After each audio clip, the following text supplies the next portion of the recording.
अहाँ सबके ई चैनल पर स्वागत अछि। एखन सावन महीना चलि रहल अछि, जाहिमे हम मधुश्रावणी के बारे में कथा कहऽ जा रहल छी। अहाँ सबके चैनल नीक लागत तऽ लाइक और सब्सक्राइब करब।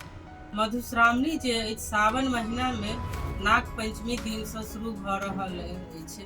ई पाबनि बहुत पैघ अछि ब्राह्मण और मैथिल के लेल, जाहि में नवका पबनैतिन सब ई पाबनि करैत अछि, जिनका सबके नया नया ब्याह भेल रहल अछि। ओहि साल के अंदर में ई पाबनि होइए, जाहिमे नाग पूजा के विशेष पूजा कयल जाइ छै।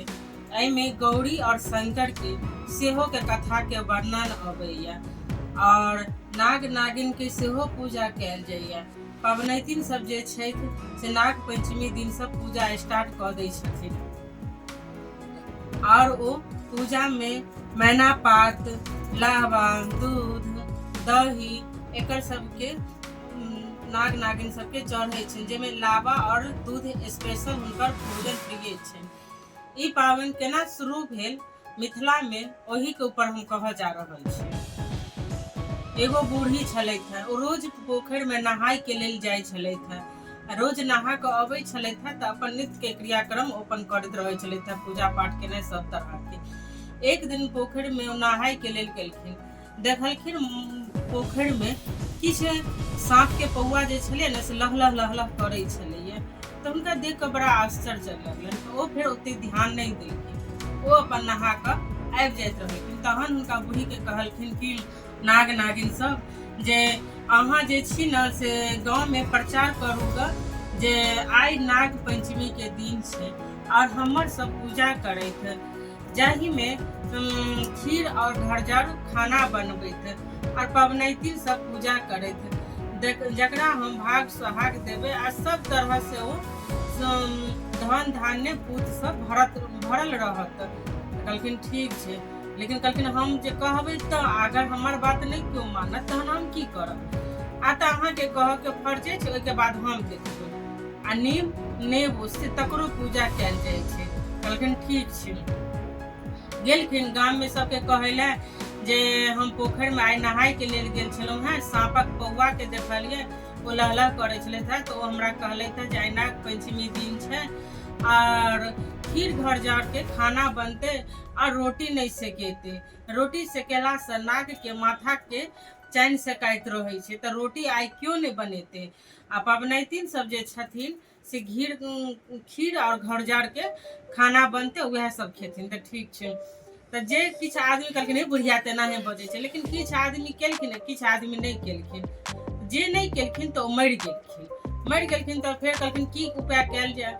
तऽ फेर वएह सांपक पौआ लग में जाकर कहल गेलै जे एना एना भऽ गेलै। आ तऽ जकरा ककरो बर्तन में खीर घर जाड़ लागल हेतै आ नीम पत्ता नेबो हेतै, अगर ओ चटा देल जाय तऽ ओ जीव जाइत, तऽ जीव गेलखिन। तऽ राखल छलै ककरो बर्तन में तऽ चटा देल गेलै तऽ जीव गेलखिन। तऽ ओहि दिन से नाग पंचमी पूजा स्टार्ट भऽ गेल, जे कोन तरह के होइ छै। तऽ नाग नागिन सबके नाग अथी नेबो और नीम के पत्ता देल जाइ छै, खीर घर जाड़ खाना बनत, जाहिमें दही के इस्तेमाल कयल जाइ छै घर जाड़ में। सब आदमी वएह खाइ छै, ओहि दिन रोटी नहीं बनै छै। तऽ मिथिला में जे छै अपन सबके मधुश्रावणी पाबनि बड़ पैघ रूप से मनायल जाइत रहै छै, जाहि में पबनैतिन रहै छथिन हुनका नैहर में रहै छथिन तऽ सासुर से, आ सासुर में रहै छथिन तऽ नैहर से। 2 पल्ला साड़ी आबै छनि, आब तऽ खैर विशेष साड़ी भऽ गेलै, 5 पल्ला 7 पल्ला 10 पल्ला बहुत पल्ला साड़ी आबि रहल छै। तऽ ओहिमे एकटा नीकनाथ साड़ी रहै छै जे पूजा करै छथिन जहन गौरी पूजा काल में, तऽ नैहर सासुर के दुनू ठाम के फूल पत्ती रहै छै, जाहि में जाही जूही फूल बेलपत्र अक्षत सब किछु रहै छै। तो नाग नागिन के एतेटा के चित्र बनायल जाइ छै और एना चित्र जे रहै छै ना, ओही पर में दूध और लावा देल जाइ छै।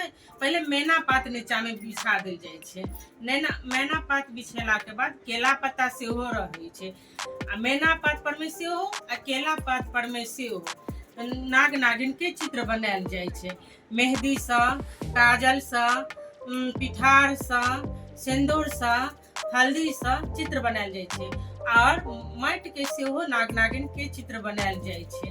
चित्र बनाकर ओहिठमन फेर दूध लावा पबनैतिन दै छथिन, फेर हुनका फूल से पूजा करै छथिन विधि विधान से। ई पाबनि 15 दिन के लेल होइ छै और सब पूजा भ जाइ छै। नैहर सासुर के एकटा साड़ी रहै छै जेमे 8 फुट हाँ क के नहीं पहिरू।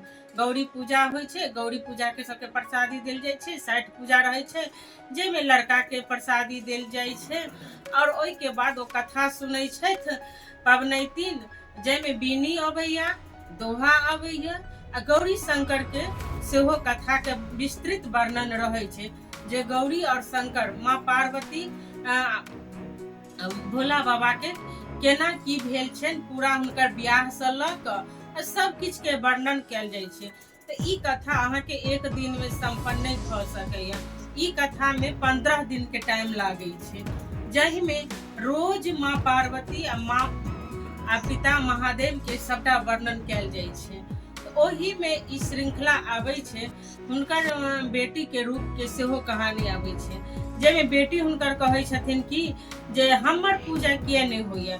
तब माँ पार्वती के गुस्सा चढ़ै छनि, जतऽ हम सब छी ततऽ तोहर पूजा केना हेतौ, तू अपन एगो स्थान अलग बनो जाहि में तोरा पूजा कैल जेतौ।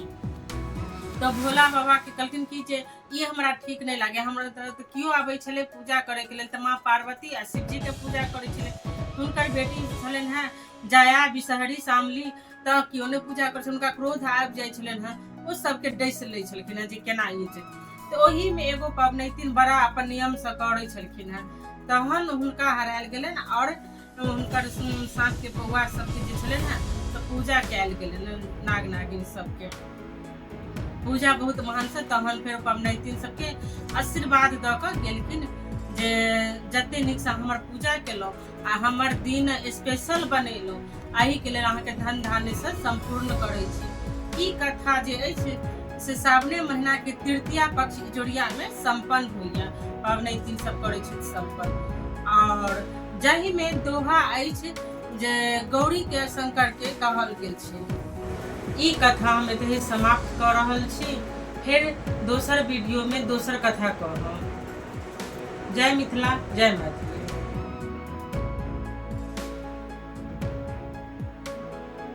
चैनल के सब्सक्राइब कऽ लेब मैथिली कथा सुनै के लेल।